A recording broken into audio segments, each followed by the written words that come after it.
Hey guys, thanks for taking a peek at my channel. This is a 2005 Dodge Magnum, and we're currently having an issue with no start. And it's like we got good battery, we got, we know we're getting fuel. It was actually running just moments ago, and all of a sudden it stopped starting, or it's dying at the light. Well, I figured out what it was. The ignition switch is faulty, and to prove it, if you look up Dodge Magnum ignition switch recall, all of them have been recalled.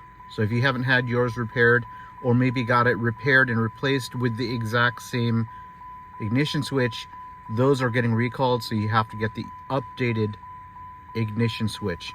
And it's funny because if I just tap it a little bit,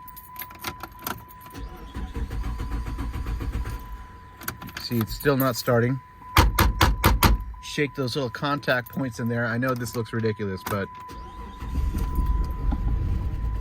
I just got it started.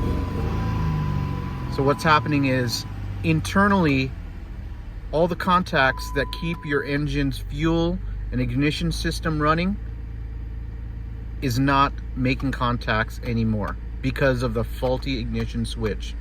So I don't want you guys all out there to be banging on this ignition switch, but literally, if you jostle the metal that's loose because of the poor design or bad build on these ignition switches, those contacts will make contact again and your car will start and it'll run.